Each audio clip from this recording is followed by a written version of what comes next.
یہ مذاکرات کے لیے اب سنجیدہ ہیں یا اس کو کچھ لوگ کہہ رہے ہیں کہ صرف اتمام حجت کا ایک لفظ ہوتا ہے کہ حجت تمام کر دی بس ٹھیک ہے؟ مشکل پڑتی ہے، باہر چلے جاتے ہیں، جب این آر او ملتا تو واپس آ جاتے ہیں۔ آپ ان کا اٹھا کے دیکھ لیں، 30 سال سے ان کا یہ پیٹرن ہے۔ ایک اور پروپیگنڈا کر رہے ہیں کہ ایکچولی کبھی رجیم چینج ہوا ہی نہیں تھا، ہم تو عمران خان کو سپورٹ کر رہے تھے۔ یہ ایک دلیر آدمی کی نشانی ہے کہ وہ کسی کے اوپر شک نہیں کرتا۔ یہ کمزور آدمی ڈرتے رہتے ہیں لوگوں سے۔ مجھے یہ پتہ ہی نہیں تھا کہ کس طرح میرے سے دھوکے دیے گئے، جھوٹ بولے گئے۔ یعنی ہم آخری دنوں میں بھی جب ہمیں پتہ تھا کہ یہ سازش چل رہی ہے، مجھے آئی بی کی رپورٹ آ گئی تھی۔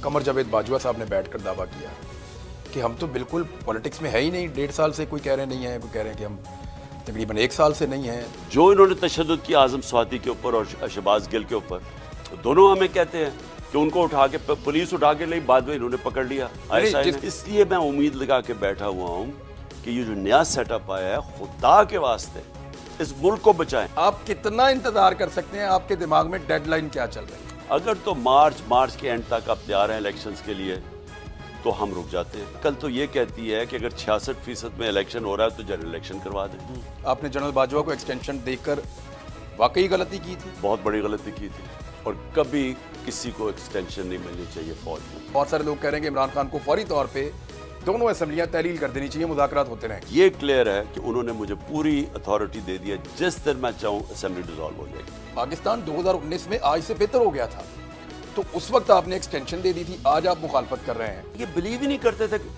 یہ کرپشن کو بری چیز سمجھتے ہی نہیں تھے۔ ادھر سے میرے خیال میں کوئی ایشورٹی بھی دی ہوگی، ایشورٹی تو خیر وہ سب کچھ دے دیتے تھے۔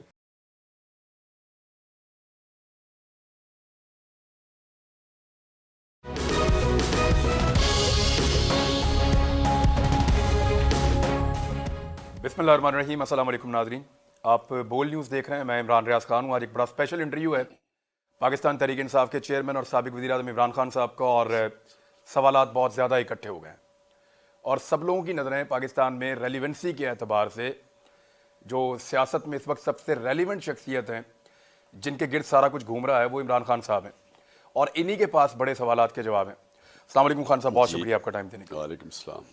آپ نے مذاکرات کی پیشکش کی ہے، نارملی آپ ان لوگوں سے، پولیٹیکل پارٹی سے بات نہیں کرنا چاہتے تھے، اور آپ نے ہمیشہ یہ کہا ہے کہ میں پولیٹکس پہ بات کروں گا، این آر او نہیں دوں گا۔ این آر او تو ہو گیا، اور رجیم چینج آپریشن، اس کے بعد این آر او، وہ ساری چیزیں انہوں نے اپنے مطابق کر لی ہیں۔ اب آپ وہیں پہ بات چیت کرنے کی دعوت دے رہے ہیں، یہ مذاکرات کے لیے اب سنجیدہ ہیں یا اس کو کچھ لوگ کہہ رہے ہیں کہ صرف اتمام حجت کا ایک لفظ ہوتا ہے کہ حجت تمام کر دی بس ٹھیک ہے؟ دیکھیں عمران، ان لوگوں سے میری کیا بات چیت ہو سکتی ہے؟ میں ان کو 35 سال سے جانتا ہوں، بلکہ شریف خاندان کو تو 40 سال سے جانتا ہوں۔ تو ان کا تو جو مقاصد ہیں پولیٹکس میں، اور یہ جو سارا واردات کرتے ہیں، باہر سے آتے ہیں یا ملک کے اندر ملک کو خون چوستے ہیں اور پھر پیسہ باہر لے جاتے ہیں۔ مشکل پڑتی ہے، باہر چلے جاتے ہیں، جب این آر او ملتا تو واپس آ جاتے ہیں۔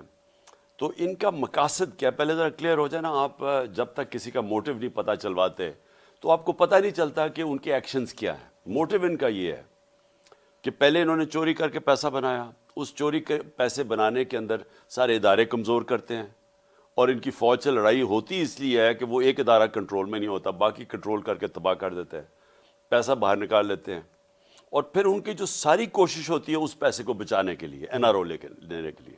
تو ان کی تو آپ ان کا اٹھا کے دیکھ لیں، 30 سال سے ان کا یہ پیٹرن ہے۔ میری ان سے کیا بات ہوگی؟ کیونکہ میں چاہتا ہی یہ ہوں کہ اس ملک میں قانون کی حکمرانی ہو، انصاف ہو، کرپشن، اس طرح کے لوگوں کی طاقتور کی کرپشن ختم ہو۔ تو میرا تو مقصد ہی اپوزٹ ہے نا۔ اس وقت پرابلم کیا ہے؟ پرابلم یہ ہے کہ ملک بڑی تیزی سے جا رہا ہے نیچے۔ آج اسحاق ڈار، باقی لوگوں کو چھوڑیں، اسحاق ڈار اور مفتاح اسماعیل کی وہ کیا آپس میں لڑ پڑے، اور لڑے کیا ہیں؟ ایک دوسرے پہ ایلیگیشن لگا رہے ہیں۔ لڑے کیا ہے؟ مفتاح اسماعیل کہہ رہا ہے کہ یہ اسحاق ڈار ڈیفالٹ کی طرف لے کے جا رہا ہے، وہ ساری دنیا کو نظر آ رہا ہے ڈیفالٹ کی طرف، آمدنی گرتی جا رہی ہے، قرضے بڑھتے جا رہے ہیں، ساری دنیا سمجھتی ہے کہ اب یہ قرضوں کی قسطیں واپس نہیں کر سکتے۔ جو سی ڈی ایس، اس کا مطلب جو کہ ان کا رسک کا ہے، اب قرضے واپس کرنے کی رسک، وہ پہنچ گئی ہے 100% پہ، ہم جب تھے 5% پہ تھی۔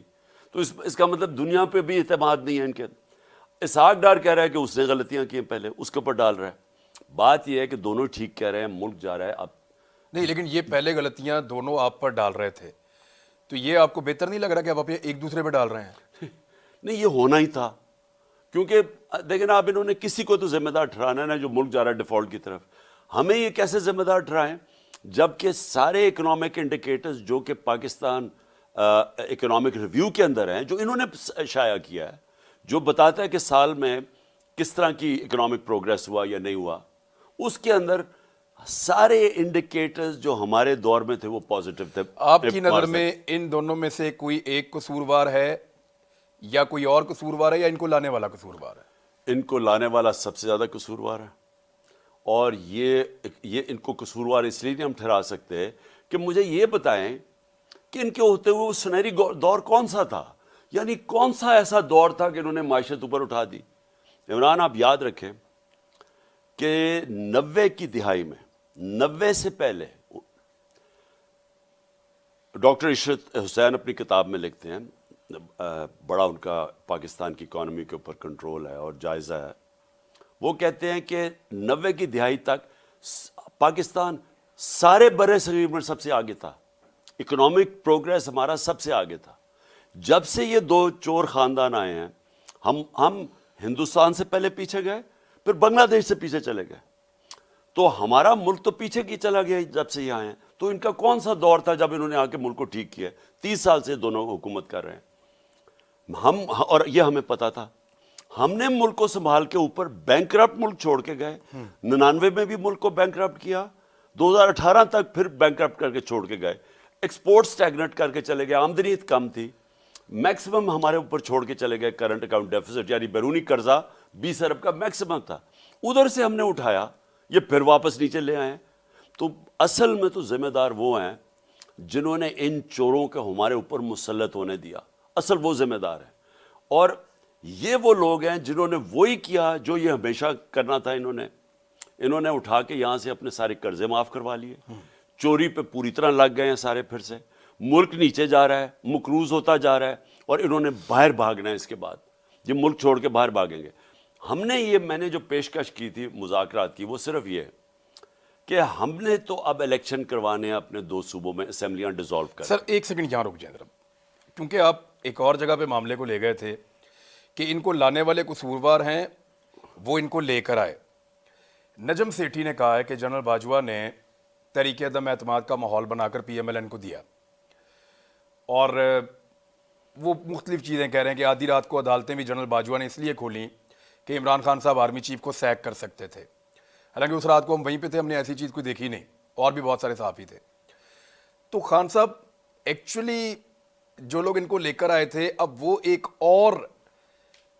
اور پروپیگنڈا کر رہے ہیں کہ ایکچولی کبھی رجیم چینج ہوا ہی نہیں تھا، ہم تو عمران خان کو سپورٹ کر رہے تھے، اور یہ بات کوئی اور نہیں کہہ رہا، آپ کا سب سے قیمتی اتحادی مونس علیٰ کہہ رہا ہے کہ ہمیں سب کو تو جنرل باجوہ کہہ رہے تھے کہ عمران خان کے ساتھ کھڑے ہو جاؤ جا کے، اور وہ تو دریاؤں کا رخ انہوں نے موڑ دیا تھا عمران خان کے لیے۔ دیکھیں عمران، نہیں واقعی جنرل باجوہ نے اپنی دریاؤں کا رخ موڑا سر۔ میں آپ کو بتاؤں، میں پھر سے میں پہلے بھی ایک دفعہ کہہ بیٹھا ہوں کہ میں جب بڑا ہو رہا تھا نا، یہ اسی گھر میں زمان پاک میں، تو میری والدہ ہمیشہ، میری 4 بہنیں تھیں، میں اکیلا بھائی تھا، وہ ہمیشہ ان کو یہ کہتی تھی کہ مجھے تو اس بیچارے پہ ساری فکر ہے، یہ بڑا ہی سیدھا ہے، یہ ہر قسم کی بات مان لیتا ہے، ہر قسم کو ٹرسٹ کر لیتا ہے، تو یہ تو بیچارہ رول جائے گا دنیا میں۔ تو میں ساری زندگی جب میں اپنی ماں کو کہتا تھا، یہ نہیں پتا تھا باقیوں کو بھی رول دے گا۔ اچھا کہنا چاہ رہا ہوں کہ میں ساری زندگی اپنی ماں کو کہتا تھا، میں کہا مجھے امی کیا فرق پڑا، جو بھی دنیا کرتی تھی میں تو کامیاب ہو جاتا ہوں۔ میں اپنی ماں کو ہمیشہ کہتا تھا، میں نے کبھی فیل نہیں کیا کہ یہ ایک کمزوری ہے کہ لوگوں کو ٹرسٹ کرو۔ میں لوگوں کو ٹرسٹ کرتا ہوں، اگر لوگ مجھے کوئی بات کہتے ہیں میں سمجھتا ہوں یہ ٹھیک کہہ رہا ہوگا، کیونکہ میں کیوں اس کے اوپر شک کروں۔ میں اپنے بیٹوں کو بھی کہتا ہوں کہ یہ زیادہ بہتر ہے، یہ ایک دلیر آدمی کی نشانی ہے کہ وہ کسی کے اوپر شک نہیں کرتا۔ یہ کمزور آدمی ڈرتے رہتے ہیں لوگوں سے کہ جی مجھے دھوکہ نہ دے۔ لیکن میں نے پہلی دفعہ، جو میری جنرل باجوہ سے میرے 3.5 سال گزرے ہیں، پہلی دفعہ میں نے ریئلائز کیا کہ یہ کتنی بڑی میری کمزوری ہے، کیونکہ میں اس کو ٹرسٹ کر لیتا تھا. جو جنرل باجوہ کہتا تھا میں کہا ہاں ہم دونوں ملک کے لیے ہیں، اسٹیبلشمنٹ ہے، فوج ہے، ہمارے انٹرسٹ ایک ہی ہے کہ ملک کو بچانا ہے. مجھے یہ پتہ ہی نہیں تھا کہ کس طرح میرے سے دھوکے دیے گئے، جھوٹ بولے گئے. یعنی ہم آخری دنوں میں بھی جب ہمیں پتہ تھا کہ یہ سازش چل رہی ہے، مجھے آئی بی کی رپورٹ آ رہی تھی کہ گیم چل رہی ہے. اب آئی بی والا اسٹیٹمنٹ دے گا میں نے کوئی رپورٹ نہیں دی تھی، اس سے بھی نکلوا لیں گے تھوڑے دنوں میں. وہ کیا بیچارے نکالیں گے، وہ بیچارہ وہ بھی مجھے ڈر ڈر کے کہتا تھا چیزیں بتانی شروع کر کے. مجھے وہ رائٹنگ میں نہیں دیتا تھا، مجھے خود آ کے بتاتا تھا کہ پتہ نہ چل جائے. تو وہ جب ہمیں پتہ چل گیا کہ پوری گیم ہوئی ہے، نواز شریف سے ان کی بات چیت چل رہی ہے، انہوں نے پلان بنا لیا ہے، خاص طور پہ جب فیض کو جب ہٹایا تو اس کے بعد ان کی گیم تو چل پڑی تھی. تو مجھے تو پتہ تھا. میں جب جنرل باجوہ سے پوچھوں ہو ہی نہیں سکتا، ہم تو کنٹینیوٹی چاہتے ہیں، ہمیں تو یہ. میں نے جب آخر میں جب مجھے پتہ چلا کہ یہ، میں نے ان سے یہ پوچھا بھی، میں نے کہا دیکھیں مجھے یہ بتا دیں، وہ میرے اسلام آباد کے گھر میں، وہ میں نے کہا مجھے یہ بتا دیں کہ ہمارے سارے اتحادی، ہمارے جو لوگ اپنے ایم این ایز ہیں، وہ سب کو انڈیکیشن یہ دے رہے ہیں کہ فوج چاہتی ہے کہ آپ ادھر چلے جائیں. تو میں نے، اور وہ ہمیں کہہ رہے ہیں کہ، اور آپ ہمیں کہہ رہے ہیں کہ نہیں ہم نیوٹرل ہیں، وہ ہمیں کہہ رہے ہیں کہ ادھر چلے جائیں. ایم کیو ایم کے لوگوں نے ہمیں چپے دبی دبے لفظوں میں ساروں نے کہا. وہ بیت تو کنٹرول میں ہی ان کے تھی، وہ شزان بگتی تو ان کے بغیر ہلتا ہی نہیں تھا. تو ہمیں تو پتہ، تو ہم حیران کہ یہ مجھے کہہ رہے ہیں کہ کچھ نہیں ہے، ادھر سے اور سگنل مل رہے ہیں. میں نے ان کو کہا کہ یہ سمجھ جائیں کہ اگر آپ نے اس وقت گورنمنٹ کو ہٹا دیا اور پولیٹیکل انسٹیبلٹی آ گئی، تو میں آپ کو بتا رہا ہوں کہ کوئی نہیں سنبھال سکے گا آپ کی اکانومی کو، اور خاص طور پہ یہ چور تو نہیں سنبھال سکے گا.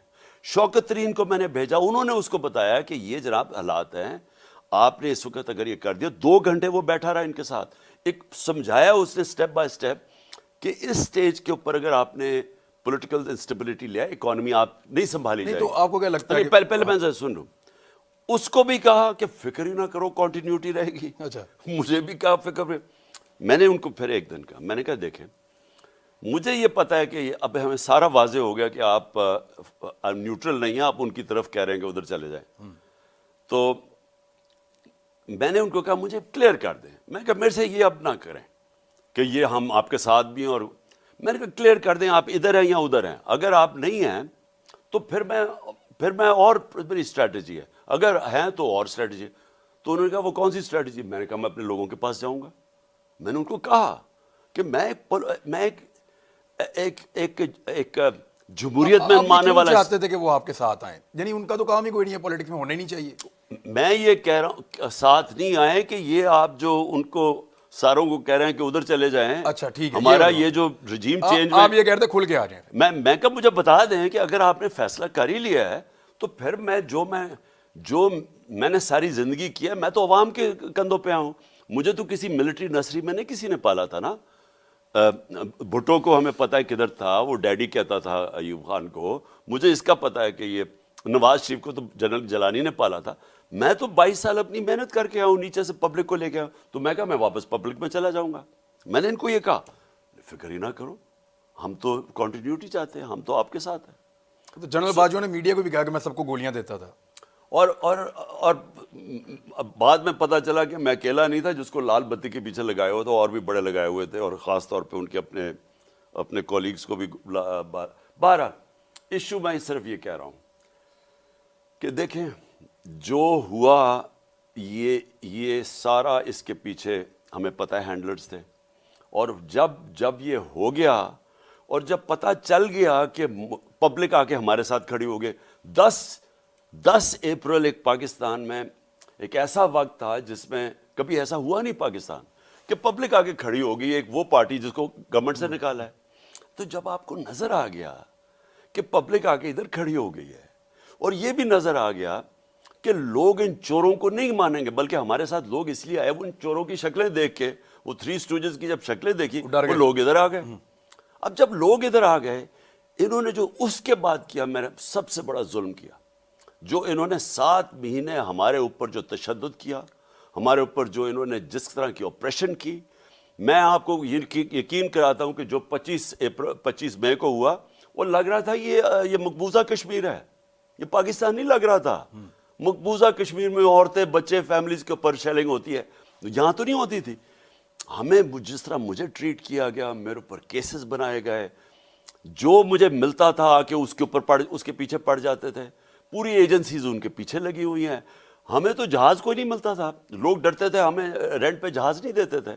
وہ تو شکر ہے میرا دوست دان اسد امریکہ سے آیا، اس کے جہاز اگر نہ ہوتا میں تو ٹریول ہی نہیں کر سکتا تھا. ہر قسم کا انہوں نے ہمارے اوپر جو پریشر ڈالا ہے، جس طرح میڈیا کے اوپر جو دکھاتا تھا. اور یہ اسٹیبلشمنٹ تھی، ناٹ دا پولیٹیکل گورنمنٹ. نہیں پولیٹیکل. اچھا ہمیں جب 25 مئی کو ہم نے یہ پولیس والوں نے ہم نے پوچھا یہ تم نے کیا کیا، وہ کہیں جی ہمارے سے پیچھے سے پریشر تھا اسٹیبلشمنٹ کا. آپ میڈیا کے ہاؤسز سے پوچھیں، ڈائریکٹلی میڈیا ہاؤسز کو کر کے ڈرا رہے تھے. تو دیکھیں نا، موجودہ D G I S I ہیں، آئی ایس پی آر والے تو ادھر چلے گئے ہیں. انہوں نے بیٹھ کر دعویٰ کیا، قمر جاوید باجوہ صاحب نے بیٹھ کر دعویٰ کیا کہ ہم تو بالکل پولیٹکس میں ہے ہی نہیں. 1.5 سال سے کوئی کہہ رہے نہیں ہیں، کوئی کہہ رہے ہیں کہ ہم تقریباً 1 سال سے نہیں ہیں. تو وہ یہ تو سارا کچھ پولیٹکس میں ہو رہا تھا. دیکھیں میں اب اتنے بڑے جھوٹ بول رہے ہیں. میں 3.5 سال گورنمنٹ میں بیٹھا ہوں، مجھے تو پتہ ہے کہ کیسے آپریٹ کرتے ہیں، مجھے تو پتہ ہے کہ کیا ہوتا ہے. یعنی اس کے بعد انہوں نے جو کور اپ کیا، یہ سارا کور اپ ہے. تشدد ہمارے اوپر ہو رہا ہے، میڈیا ہاؤسز کو یہ ڈرا رہے ہیں. آپ جیسے لوگ جو صحافی جس طرح ارشد شریف، یہ ان کے پیچھے یہ پریشر ڈال رہے ہیں. آپ سب کو پتہ ہے کہ وہ یہ تو پیچھے بیٹھے ہوئے تھے. جو انہوں نے تشدد کی اعظم سواتی کے اوپر اور شہباز گل کے اوپر، دونوں ہمیں کہتے ہیں کہ ان کو اٹھا کے پولیس اٹھا کے لئی، بعد میں انہوں نے پکڑ لیا. جس پولیس اسٹیشن میں مجھے رکھتے تھے، میں بتا دیتا ہوں، آن ایئر بتا دیتا ہوں، جہاں پہ بھی مجھے رکھتے تھے 2 آدمی ہوتے تھے جو نیوٹرل ہوتے تھے، اور پولیس والے ان کی طرف اشارے کرتے تھے کہ اگر یہ نہ ہوں تو ہم آپ کو کمفرٹیبل کر سکتے ہیں، ان کی وجہ سے ہم آپ کو کمفرٹیبل نہیں. جیل والے، یہ جو اڈیالہ جیل والے، وہ شہباز گل کو کہتے رہے کہ جی وہ ہمارا پریشر ان کا پیچھے کا. سو جو ہمارے اوپر ہوتا تھا وہ سارے یہ کہتے تھے کہ پریشر پیچھے سے آ رہا ہے ان کی. تو انہوں نے پوری طرح ہمیں دبانے کی اور ختم کرنے کی کوشش کی. اس لیے میں امید لگا کے بیٹھا ہوا ہوں کہ یہ جو نیا سیٹ اپ آیا ہے، خدا کے واسطے اس ملک کو بچائیں. آپ نے اپنے لوگوں کو کہا کہ روکو، ابھی اسٹیبلشمنٹ کے اوپر تنقید مت کرو اور نشانہ مت بناؤ. نئی اسٹیبلشمنٹ سے ایسا لگتا ہے آپ نے کوئی امیدیں وابستہ کی ہیں. کیا کسی نے کوئی یقین دہانی کروائی ہے صدر پاکستان کو یا کسی اور جگہ پہ کہ اب آپ کے ساتھ وہ نہیں ہوگا جو ماضی میں 8 مہینوں میں ہو رہا تھا، یا بالکل خاموشی ہر طرف؟ دیکھیں ہم نے بالکل میسج پہنچائی ہے. آپ نے پہنچایا؟ ہم نے میسج پہنچائی ہے. ڈاکٹر الوی نے بھی یہ بات کی ہے کہ دیکھیں اس سے ہوا کیا ہے، 7 مہینے میں کیا ہوا. کیا پارٹی کریش ہو گئی ہے؟ کیا تحریک انصاف گر گئی ہے؟ کیا یہ ٹوٹ گئی ہے؟ تحریک انصاف تو اور مضبوط ہو گئی ہے. تحریک انصاف تو آج وہ اللہ کا شکر ہے پاپولیرٹی ہے. پاکستان کی تاریخ میں کسی پولیٹیکل پارٹی کو نہیں تھی ایسے. مجھے ذوالفقار علی بھٹو کے دور یاد ہے، ہم اس کے ساتھ تھے، ہم نوجوان تھے. پیپلز پارٹی ایک نیشنل پارٹی ایک ایسی ابھری تھی. میں آپ کو کہہ رہا ہوں اس سے جو آج پاکستان میں پی ٹی آئی ہے، کبھی پاکستان میں پیپلز پارٹی نہیں تھی. تو ہم تو اٹھتے گئے ہیں، جتنا انہوں نے دبایا ہماری پارٹی تکڑی ہو گئی ہے. اگر میں آزادی، ملک آزاد پاکستان دیکھنا چاہتا ہوں تو میں ایک مضبوط فوج دیکھنا چاہتا ہوں. تو کیا ہم چاہیں گے یہ پاگل پن؟ یہ پاکستان کے دشمن چاہیں گے. یہ وہ لوگ جو باہر بیٹھے ہوئے ہیں، جن کو پیسے کا پوجا کرنے والے بیٹھے ہوئے ہیں، شریف وغیرہ، یہ ان کا انٹرسٹ ہے. آپ نے پیغام پہنچا دیا، جواب کیا ہے؟ ہم نے، اور میرے خیال میں دیکھیں ان کو موقع دینا چاہیے. نیا سیٹ اپ آیا، ان کو کیا ضرورت ہے جو آپ کا. چلیں میں تھوڑا سا اگر آپ جواب دینا چاہیں تو آپ بتا دیں کہ مونس علائی کو غلط فہمی ہے اس بارے میں کہ اسٹیبلشمنٹ نیوٹرل ہے، یا اسٹیبلشمنٹ آپ کے ساتھ کھڑی تھی جب آپ کی حکومت جا رہی تھی؟ دیکھیں مونس کا یا کوئی مجبوری ہے؟ نہیں، مونس علائی کا بالکل علیحدہ ایکسپیرینس ہوا ہوگا. ٹھیک ہے، دیکھیں نا، ہو سکتا ہے ان کو کچھ اور کہا گیا ہو. نہیں، ان کو کہا گیا ہوگا کہ یہ پی ٹی آئی کے ساتھ چلو، لیکن وہ دوسرا والا جو چلا گیا نون لیگ میں، اس کو بھی کہا ہوگا کہ ادھر چلے جاؤ. اچھا، ادھر بھی نمبر پورے کر دیے تو یہ جو ڈبل گیم چل رہی تھی، ویسے میں آپ کو بتاؤں جتنی ڈبل گیم جنرل باجوہ نے کھیلی ہے نا، یعنی وہ کبھی کسی کو کچھ کہہ، ہمارے اپنے لوگوں کو کسی کو کوئی پیغام جا رہا ہے, کسی کو کوئی اور جا رہا ہے. عجیب اس کی ویسے ایٹیٹیوڈ دیکھیں. لیکن ہوا کیا اینڈ میں, فائدہ تو نہیں ہوا نا, ایکسپوز تو ہو گئے. اب یہ جو ذلت انسان تو نہیں دے سکتا نا. مجھے یہ بتائیں کہ ہم اللہ میں ماننے والے جو لوگ ہیں, ہمارا ایمان, عزت اور ذلت اس کے ہاتھ میں نا. مجھے یہ بتائیں کہ مجھے تو اصولاً جو انہوں نے کیا تھا میرے ساتھ, جو میں ایک ڈائری اٹھا کے نکلا تھا پی ایم ہاؤس سے, اس کے بعد اصولاً مجھے ذلیل ہو جانا چاہیے تھا. ہوا کیا, مجھے اللہ نے وہ عزت دی جو میری زندگی میں تصور نہیں تھا ایسی ملے گی. تو اس سے تو آپ کو واضح ہو جانا چاہیے نا کہ اوپر والے کے ہاتھ میں سب کچھ ہے. آپ جو مرضی کر لیں, فیصلہ وہ آپ کے اعمال کے اوپر کرتا ہے. بے شک اس میں کسی کے تو اعمال غلط تھے نا جو کہ ذلت ملی ہے. نیت کے اوپر اللہ تعالیٰ. اچھا اس میں مجھے یہ بتائیں, نیت اور اعمال. بے شک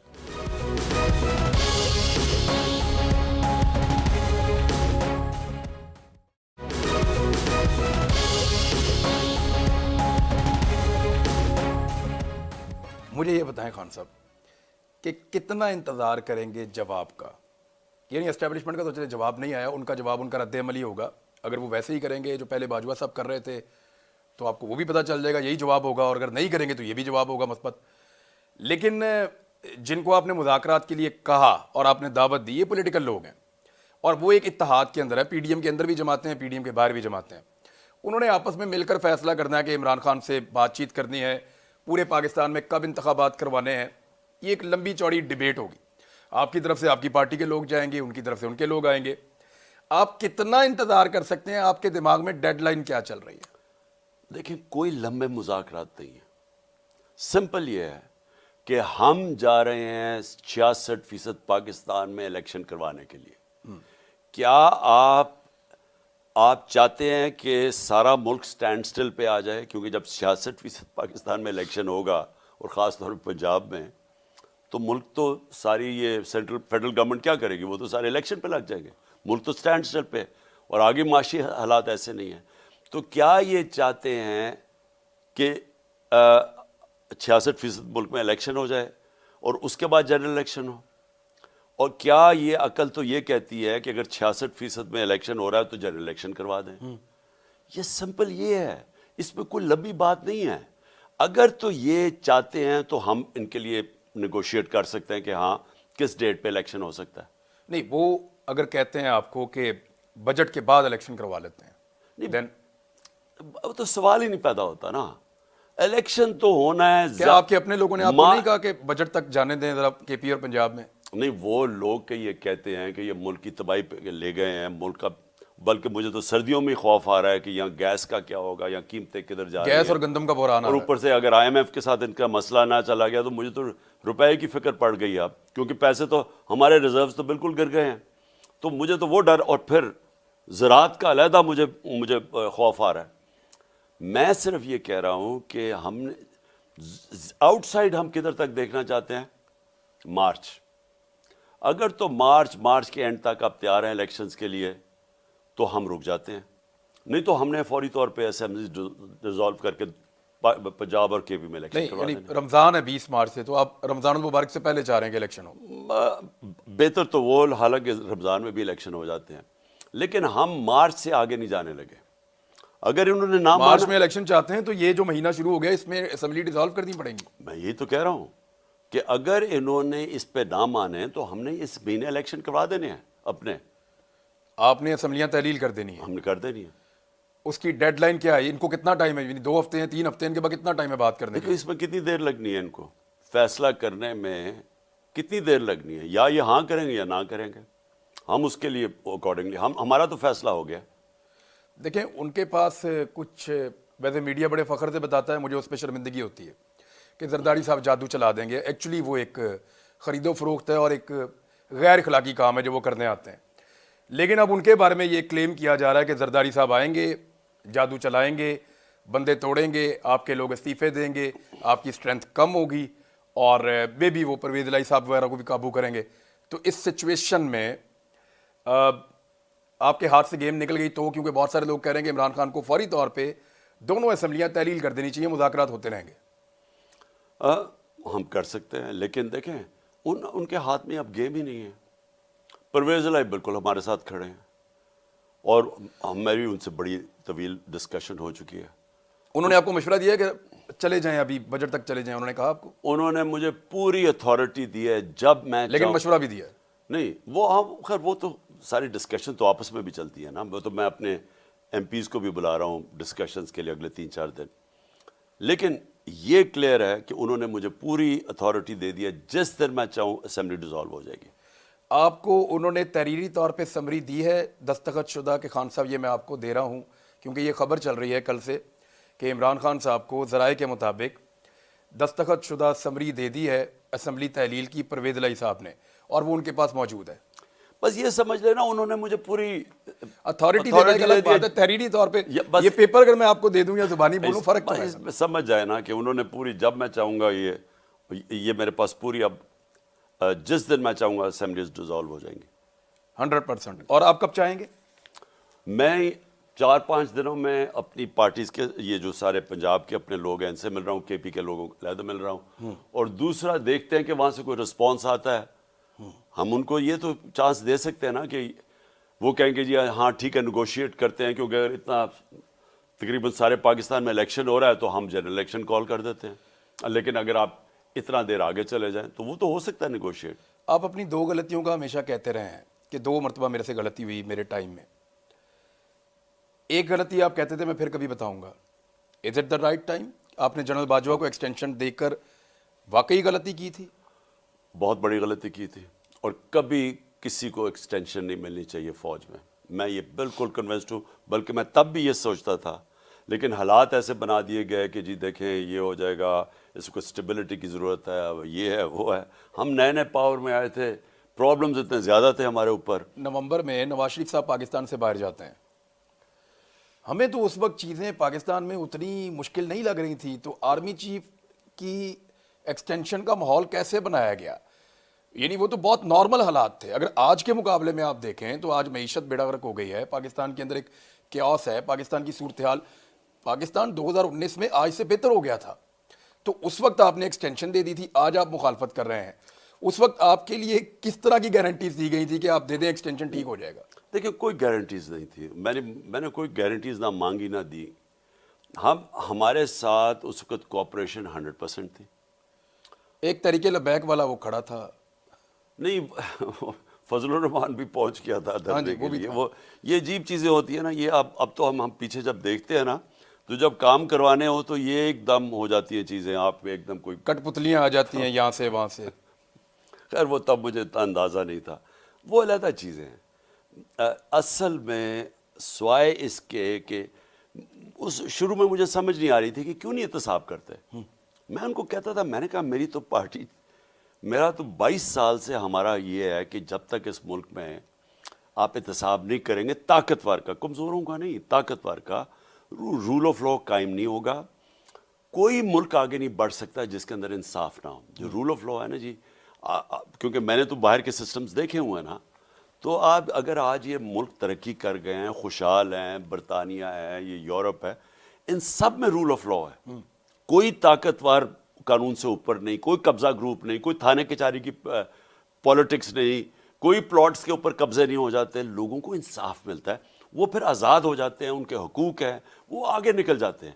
میں ان کو یہ سمجھا رہا تھا کہ جب تک آپ ان کو نہیں نیچے لے کے آتے اور یہ اس طرح دندناتے پھریں گے, یہ ملک کو آگے نہیں چلنے دیں گے. میں ان کو سمجھاتا گیا, وہ کہیں آپ فکر نہ کریں ہم یہ, اور وہ ان سے ڈیلز کرتے رہیں. وہ کبھی کسی کو 2 ہفتے اندر کوئی جیل میں گزار کے وہ پھر باہر آ جائے, گالیاں مجھے نکالے. کنٹرول میرے میں نہیں تھی, نیب تو میرے کنٹرول میں نہیں تھے, وہ تو ان کے کنٹرول میں تھی. یہ مین ڈفرنس تھا. اگر آپ میرے سے پوچھیں نا کہ پرابلم کدھر آ رہا تھا, وہ یہ تھا کہ یہ بلیو ہی نہیں کرتے تھے, یہ کرپشن کو بری چیز سمجھتے ہی نہیں تھے. تو یہ غلطی آپ سے ایکسٹینشن کی ہو گئی, اور اس کے بعد ساری جماعتوں نے مل کر جب ایکسٹینشن دی جنرل قمر جاوید باجوہ صاحب کو, جس طرح تمام اراکین پہنچے اور پہنچ کے انہوں نے ووٹ ڈالا, جیسے شادی میں پنجابی میں کہتے ہیں نیوندرا ڈالنے آئے ہیں. تو جس طرح شادی میں لوگ پیسے دینے آتے ہیں نا بڑے آدمی کی شادی میں اپنا منہ دکھانے کے لیے کہ دیکھو میں بھی آیا اور میں نے پیسے دیے, اس طرح جنرل باجوہ کی ایکسٹینشن میں سب نے ووٹ ڈالا. اس وقت آپ کو حیرت نہیں ہوئی کہ باجوہ صاحب نے یہ سارے کیسے اکٹھے کر لیے؟ اس کے بعد تب سے مجھے فیلنگ ہوئی کہ انہوں نے بات چیت شروع کر دی تھی نون لیگ سے. اصل میں ان کی تب بات چیت شروع ہو گئی تھی, جیسے وہ آئے جوک در جوک ووٹ ڈالنے. اور نہیں انہوں نے ان کو ادھر سے میرے خیال میں کوئی ایشورٹی بھی دی ہوگی. ایشورٹی تو خیر وہ سب کچھ دے دیتے تھے, لال بتی کے پیچھے تو سب لگ جاتے تھے, لیکن میرے خیال میں ادھر سے انہوں نے بات چیت ان سے شروع کی, جو آخر میں پھر جب یہ جنرل فیض کو ہٹایا گیا تب کلیئر ہو گیا کہ انہوں نے ان سے پھر فیصلہ کر لیا تھا مجھے ہٹانے کا. اعظم سواتی کے ساتھ جو ہو رہا ہے, اعظم سواتی پورے ادارے کے لیے ایک چیلنج بن گئے ہیں. مصیبت یہ ہے کہ ان کی عمر 75 سال ہے اور وہ کھڑے ہو کر ہر جگہ کے اوپر وہ نام لے کر کہتے ہیں کہ فلاں بندہ فلاں بندہ فلاں بندہ, اور اس ادارے سے وہ بندہ ہے, انہوں نے مجھے ننگا کیا اور انہوں نے ویڈیو بنا کے بھیجی ہے اور یہ دھمکاتے رہیں. اب اس طرح کے آدمی سے کیسے اسٹیبلشمنٹ اپنی جان چھڑوا سکتی ہے؟ حالانکہ پہلے والے جو ہیں وہ چلے گئے ہیں. یہ چیلنج نئے والوں کے لیے بھی ہے. خان صاحب, اس کا کوئی سلوشن ہے آپ کے پاس؟ دیکھیں پہلے یعنی اب وہ پھر گرفتار ہو گئے, ان کو پہنچا دیا ادھر, اور وہاں ٹھنڈ ہے کوئٹہ میں, وہ بیمار ہو گئے ہیں آج بہت زیادہ. مجھے پتا کہ کتنا برا ریاکشن آیا. پہلے اس کو گندا ننگا کر کے مارنا, ایک 75 سال پوتا پوتی کے سامنے مارنا پہلے, پھر ننگا کر کے جا کے, اور وہ کہتا ہے یہ ISI کے لوگ لے کے گئے تھے. اس کے بعد جو ویڈیو, جو ہسبینڈ وائف کی ویڈیو جو فیملی کو دی گئی نا, ایک تو مارنے پہ لوگوں, لیکن ویڈیو کا سارے پاکستان کے گھروں میں, ہماری کنزرویٹو قوم ہے, سب ایک اتنا برا اس کا ریاکشن آیا. تو میں سوچتا ہوں کہ جب نئے سیٹ اپ آیا ہے تو اپنے آپ کو ڈسٹنس کریں اس چیز سے جس سے ایک سارے ادارے کو نقصان پہنچ رہا تھا. تو مجھے تو بڑا افسوس ہوا ہے کہ جو اعظم سواتی سے ہو رہا ہے, اور ابھی تک کوئی نظر نہیں آ رہا کہ انہوں نے پالیسی چینج کی. اب سلوشن کیا ہے اس کا؟ دیکھیں, آپ کو حیرت نہیں ہوتی کہ عدالت اس کا نوٹس نہیں لے رہی؟ ایک 75 سال کا آدمی جو اپر ہاؤس کا ممبر ہے, پوری دنیا کے اندر یہ 104 لوگ پاکستان کی نمائندگی کرتے ہیں, اور یہ 104 لوگ پاکستان کے بہترین لوگ قرار دیے گئے ہیں آئین پاکستان کے مطابق. تو یہ بیسٹ لوگ ہیں جو اپر ہاؤس میں چلے گئے ہیں. اب یہ پاکستان کے ایک ایسے آدمی کے ساتھ 75 سال کی عمر میں جو ہو رہا ہے, عدالتی نوٹس نہ ہونے پر آپ کو حیرت نہیں ہوتی؟ بہت. میں بالکل عمران آپ سے کہوں گا کہ مجھے تو, میں ایک طرف اپنے قوم کو چاہتا ہوں کہ ہماری جوڈیشری کی عزت کریں, کیونکہ بہت ضروری ہے کہ اصل میں تو جو میرے ہاتھ ساری تحریک تھی انصاف کی 26 سال پہلے, اس کا مقصد ہی رول آف لا ہے. رول آف لا امپلیمنٹ کرتا ہے آپ کی جوڈیشری. اب جب جوڈیشری یہ تماشا دیکھ رہی ہے, ظلم ہو رہا ہے اور بار بار لوگ اس کی طرف دیکھ رہے ہیں, میں تو حیرت ہے کہ وہ ایکٹ ہی نہیں کر رہا ہے اس کے اوپر. دیکھیں 100 موٹو ایکشن لے لیا, 12 بجے عدالتیں کھلوا لی, وہ اس کے اوپر الیکشن لے لیا وہ اسپیکر کی رولنگ پہ, اور یہ اتنا بڑا ایک انٹرنیشنل ایشو بنتا جا رہا ہے.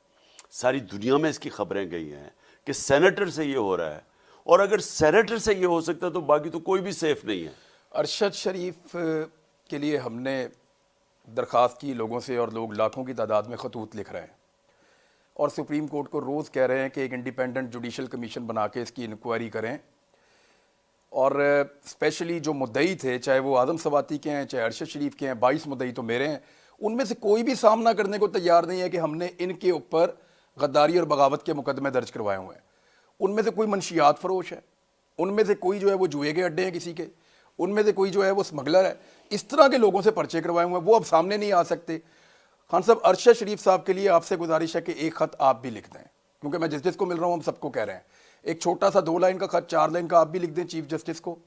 تو کیا آپ لکھیں گے اور آپ اس کو کیا سمجھتے ہیں؟ دیکھو, ہم نے تو اپروچ کیا ہوا ہے چیف جسٹس کو 3 چیزوں کے اوپر, اعظم سواتی, ارشد شریف اور میں جو کہ ایکس پرائم منسٹر ہوں. میرے اوپر یہ گولیاں ماری گئیں, 3 گولیاں لگی مجھے, اور میں اپنی FIR ہی نہیں کٹوا سکا, اپنی گورنمنٹ کے ہوتے ہوئے پنجاب میں, اپنی پولیس کے ہوتے ہوئے, میں جو میرا رائٹ ہے. دیکھیں FIR لوگوں کو سمجھ نہیں آتی. FIR کا مطلب ہوتا ہے جو افیکٹڈ پارٹی ہے اس کا یہ حق ہے کہ میں پہلی فرسٹ انفارمیشن رپورٹ میں بتاؤں کہ کون لوگ ذمہ دار ہیں. میں 2 مہینے سے میں کہتا آ رہا ہوں کہ میرے اوپر یہ واردات ہونے لگی ہے, کیونکہ مجھے تو انفارمیشن تھی ساری اس کی. میں ایسے تو نہیں بولا, مجھے تو پتہ چلتا جا رہا تھا. میں اس کو تو نام لے نہیں سکتا تھا, ہر چیز رجسٹرڈ تھی, لیکن مجھے پتا تھا کہ کیا کرتے جائے, کس نے ویڈیو بنائی, اس کے اوپر یہ کوئی وقار ستی ان کا چمچہ ہے, یہ اسٹیبلشمنٹ کا, ان کا ISI کا, اس نے کیسے اس کو اٹھایا, پھر اس کو PTV کے اوپر 4 دن چلایا, پھر یہ مریم نے اور جاوید لطیف نے پریس کانفرنس کی. ہمیں تو سارا پتا ہے کہ انہوں نے بلڈ اپ کیسے کیا کہ یہ جنونی انتہا پسند, اور اس کے الفاظ ایگزیکٹلی وہی ہیں, اور اچھا گمراہ کرنے والے لفظ وہ وہاں پہ ٹیلی ویژن پہ بھی ہر ٹویٹ کے اندر بھی، اور وہ جو مارنے والا اس نے بھی وہی الفاظ استعمال اور کیے۔ اس مارنے والے نے پہلی چیز کی کہ میں اکیلا ہوں۔